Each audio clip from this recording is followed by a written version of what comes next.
100 ദിവസത്തെ reality show സംഘടിപ്പിക്കുക.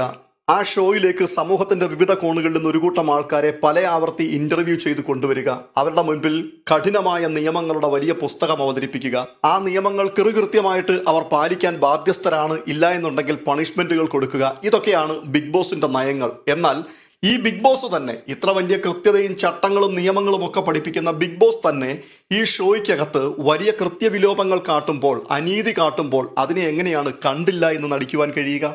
പറഞ്ഞു വരുന്നത് ഇന്നലത്തെ ഷോയിൽ നടന്ന മറ്റൊരു നിയമലംഘനമാണ് ബിഗ് ബോസിന്റെ ഭാഗത്തുനിന്നുണ്ടായത്. അതായത് പവർ ടീം കഴിഞ്ഞ ആഴ്ച നടന്ന ഒരു സ്കിറ്റിൽ ജഡ്ജ്മെന്റ് ചെയ്തത് തെറ്റായിരുന്നു എന്ന് വരുത്തി തീർക്കുവാൻ വേണ്ടി ലാലേട്ടൻ കുറച്ച് ശ്രമങ്ങളൊക്കെ നടത്തി. അതായത് ഞങ്ങൾ പ്രേക്ഷകരുടെ ഭാഗത്ത് നിന്ന് ചിന്തിക്കുന്നവരാണ് എന്ന് വരുത്തി തീർക്കുവാൻ വേണ്ടി.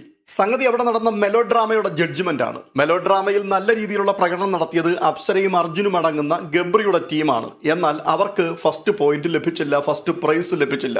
രണ്ടാം സ്ഥാനത്ത് വരേണ്ടിയിരുന്ന ജാസ്മിന്റെ ടീമിന്, അൻസിബയുടെ ടീമിനൊക്കെയാണ് ഒന്നാം സ്ഥാനം ലഭ്യമായത്. ഈ വിഷയത്തിൽ കൃത്യമായിട്ടൊരു ജഡ്ജ്മെന്റ് ആണോ നടന്നത്? നീതിയോടുകൂടിയാണോ നിങ്ങൾ അതിനകത്ത് ഇടപെട്ടത് എന്നാണ് ചോദിക്കുന്നത്. ആ ഗെയിം കണ്ടുകൊണ്ടിരുന്ന സകല ആൾക്കാർക്കും അറിയാം അതിന്റെ ജഡ്ജ്മെന്റ് കൃത്യമായിട്ടായിരുന്നില്ല, നീതിയോടുകൂടി ആയിരുന്നില്ല അവർ വിധി പറഞ്ഞത്. ഒന്നാം സ്ഥാനം ലഭിക്കേണ്ടവർക്ക് രണ്ടാം സ്ഥാനവും രണ്ടാമതെത്തേണ്ടവർക്ക് ഒന്നാം സ്ഥാനവും കൊടുത്തു എന്നുള്ളത് വളരെ കൃത്യതയുള്ള ഒരു കാര്യം തന്നെയാണ്. പക്ഷേ അത് അവിടെ ചർച്ചയാക്കേണ്ട ഒരു കാര്യമുണ്ടായിരുന്നോ?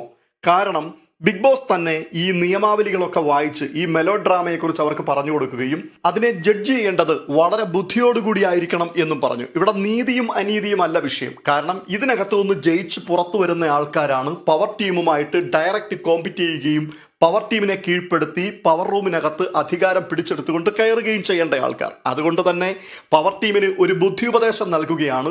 നിങ്ങൾക്കെതിരെ കളിക്കേണ്ട ടീം ഏതാണ് എന്നുള്ളത് ഇതിനകത്തു നിന്ന് നിങ്ങൾക്ക് തിരഞ്ഞെടുക്കാം. നിങ്ങൾ ബുദ്ധി ഉപയോഗിച്ച് വേണം ഈ ഗെയിമിനെ ജഡ്ജ് ചെയ്യേണ്ടത് എന്ന്. അതെ, അവർ ആ ബുദ്ധി ഉപയോഗിച്ച് തന്നെയാണ് ഗെയിമിനെ ജഡ്ജ് ചെയ്തത്. അതിനകത്ത് നീതിയും അനീതിയുമായിരുന്നില്ല വിഷയം.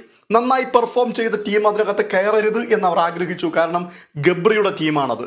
ആ ഗബ്രിയുടെ ടീം പുറത്തു നിൽക്കേണ്ടതിന് പവർ ടീം മുന്നമേ കൂട്ടി പ്ലാൻ ചെയ്ത രീതിയിൽ തന്നെ അതിന്റെ ജഡ്ജ്മെന്റ് നടത്തി. ഒരിക്കലും ഗബ്രിയും ടീമും കയറുവാൻ പാടില്ല. എന്നാൽ പ്രേക്ഷകരെ സംബന്ധിച്ചിടത്തോളം അത് വിധി അനീതിയാണ്. കൃത്യമായിട്ടും വിധി അനീതി നിറഞ്ഞത് തന്നെയാണ്.